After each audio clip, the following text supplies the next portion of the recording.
आज हम पतंजलि योग के साधन पाद के सूत्र नंबर 7 का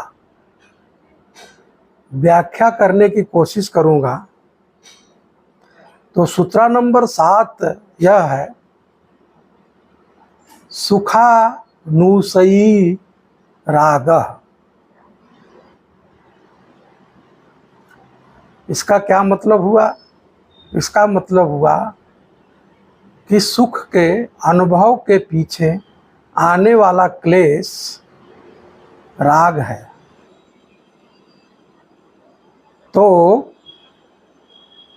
इसके पहले के सूत्र में पतंजलि जो है सूत्र नंबर 6 में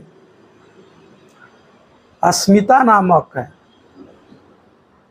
क्लेश की चर्चा की है। सूत्र नंबर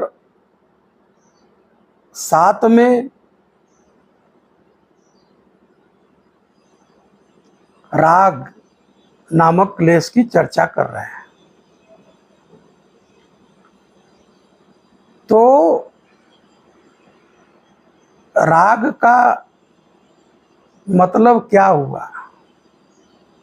राग का मतलब होता है आसक्ति का होना। वह आसक्ति किसी पदार्थ से हो सकता है, किसी प्राणी से हो सकता है। वो भी प्राणी में धन के आधार पे हो सकता है, पद के आधार पे हो सकता है, पावर के आधार पे हो सकता है, शारीरिक हो सकता है, मानसिक हो सकता है, रिश्तों में हो सकता है।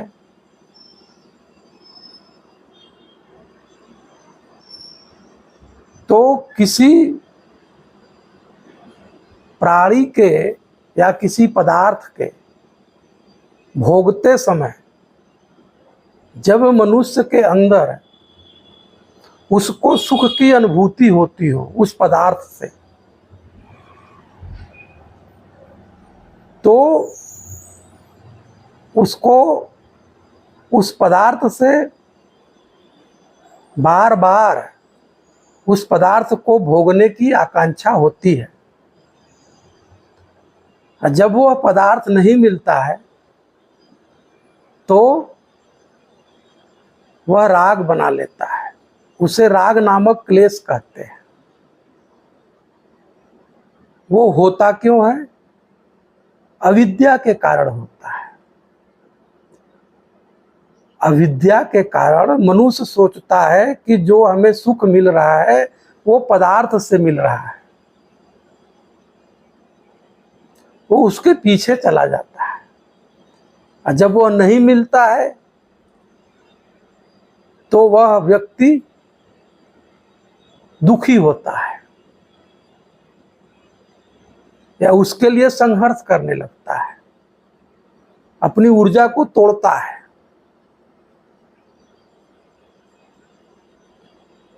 तो राग नामक क्लेश का जो मेन कारण है वो अविद्या है, होश का न होना, अनअवेयर होना,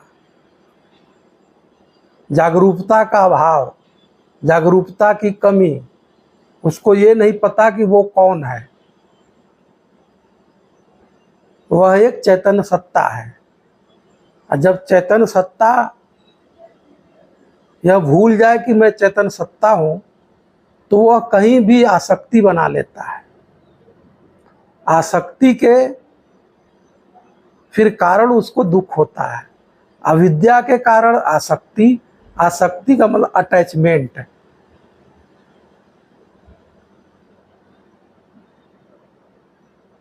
और आसक्ति का वो जो सुख की आसक्ति, तो अविद्या से आसक्ति का जन्म होता है, आसक्ति से दुख होता है, दुख से जब दुख होता है तो इसे ही राग नामक क्लेश कहते हैं।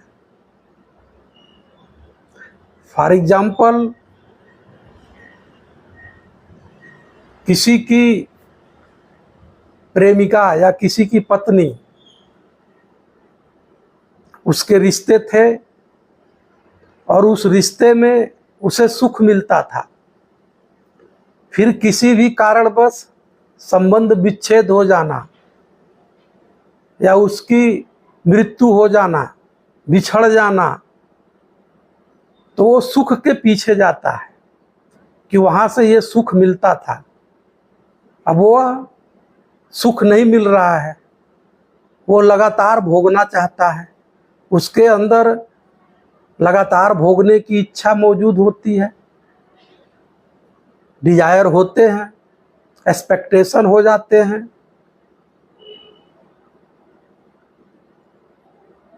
तो फिर जब उसको वह संबंध नहीं मिलता है तो वह दुखी होता है। इसे राग नामक क्लेश कहते हैं। तो ये हुआ क्यों? ये रिश्ता हार्मोनल है, हार्मोन्स के कारण है। अगर रिश्ता हार्मोन्स के कारण है तो व्यक्ति के अंदर इस तरह की घटना घटेगी।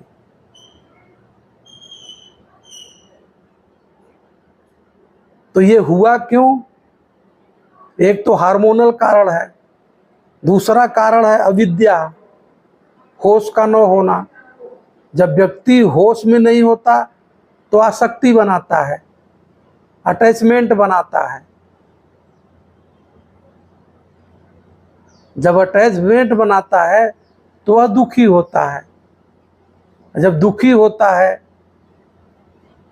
परेशान होता है। तो इसके निवारण के लिए चाहे सुख हो चाहे दुख हो, ये दोनों परिवर्तनशील है। दुख से सुख और सुख से दुख। जो व्यक्ति यह जान जाता है कि अभी सुख जिस पदार्थ से मिल रहा है, जिस रिश्ते से मिल रहा है, अगर अटैचमेंट बनाएंगे तो कल दुख मिलेगा या तुरंत 1 घंटे बाद दुख मिलेगा। तो जागा हुआ व्यक्ति दुख और सुख के पार की अवस्था का होता है। वो दोनों में अटैचमेंट नहीं बनाता, वो दोनों के प्रति आसक्ति नहीं बनाता और सुख दुख के पीछे नहीं भागता। वह यह पता लगाता है कि स्रोत कहाँ है, आनंद का स्रोत कहाँ है। तो उसे पता लग जाता है कि आनंद का स्रोत अंदर मौजूद है। तो इस तरह के क्लेश से, राग नामक और द्वेष नामक क्लेश से वह मुक्त हो जाता है। तो साधक का काम क्या है? साधक का काम यह है कि किसी भी पदार्थ या प्राणी के साथ भोगते समय वह अवेयर रहे, जो ज़रूरत है उसे पूरा करे, अपने ज़रूरतों को पूरा करे with respect, use and throw नहीं, विद रिस्पेक्ट अपनी ज़रूरत को पूरा करे, सुख का भोग करे लेकिन होश पूर्वक।